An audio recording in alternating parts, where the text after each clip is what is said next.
আজ এসেছে পুচকি। ওর ডিউটি থেকে এসেছে আর অনেকটা রাতে এসেছে। এসেই দেখো পুপুর দিকে নজর। পুপু কিভাবে ঘুমাচ্ছে, কি করছে না করছে সেটা এসেই ওর আগে দেখা চাই। ওকে অবশ্য খুব ভালোবাসে আর কিভাবে শুয়ে আছে সেটাও অ্যাক্টিং করে দেখাচ্ছিল। তো দেখো রাত 9:30 বাজে, তোমাদের দেখিয়ে দিলাম। আর এদিকে সিন্টুও এসেছে, ওরা দুজনেই একসাথে এসেছে। তো মা ওদের জন্য কিছু খাবার বানাচ্ছে। কি বানায় দেখি, মনে হয় লুচি বানাবে, কারণ আমরা 3 বোনেই লুচি খেতে খুব ভালোবাসি। আর এদিকে বোন কি করছিল, ভিডিও কল বা কিছু একটা করছিল, তাই আমাকে বলছিল বাইরে যা, ওদের কোনো কনফারেন্স কল হবে। তো ওকে আমি বাইরে রেখে দরজা বন্ধ করে চলে আসছিলাম, যাতে বাইরের আওয়াজ ভেতরে না যায়।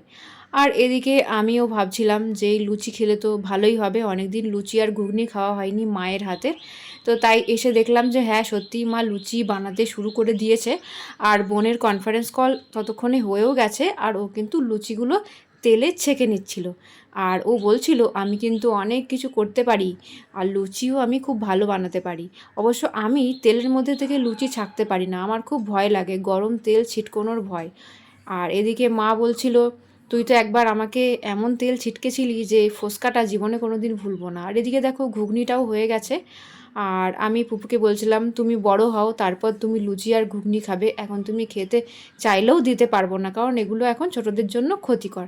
তো দেখো গরম গরম লুচি আর ঘুগনি নিয়ে আমি কিন্তু বসে পড়েছি। ঘুগনির মধ্যে আমি নিয়েছি একটু কাঁচা লঙ্কা, একটু পেঁয়াজ আর তেঁতুলের কাত। এই তেঁতুলের কাতটা দিয়ে খেতে খুব আমার ভালো লাগে। ওদিকে দেখো পুচকি আর সেন্টুও বসে পড়েছে খেতে। আমি কিন্তু ওদের পেছনে বসেছিলাম, সে কারণে ওদের ফেসটা দেখাতে পারিনি। তো দারুণ হয়েছিল খেতে। ঘুগনিটা যদিও একটু বেশি সেদ্ধ হয়ে গেছিলো, কিন্তু টেস্ট কিন্তু দারুণ ছিল। তো তোমাদের কেমন লাগে লুচি আর ঘুগনি খেতে আমাকে কিন্তু কমেন্টে জানিও। আর আমি লুচি কিন্তু 4টে খেতে পারি হার্ডলি, মানে 3টে হলেই ভালো হয়, খুব ভালো লাগলে একটা এক্সট্রা। আর এবার বোন আর সেন্টু কিন্তু বাড়ি চলে যাচ্ছিলো, তাই আমি ওদেরকে একটু এগিয়ে দিচ্ছিলাম। আর পুপু তো গাড়ি চাপতে খুব ভালোবাসে, তাই ওরা একটু গাড়ি করে চাপিয়ে ঘুরিয়েও নিয়েছিল। আর এরপর ওরা বেরিয়ে গেল।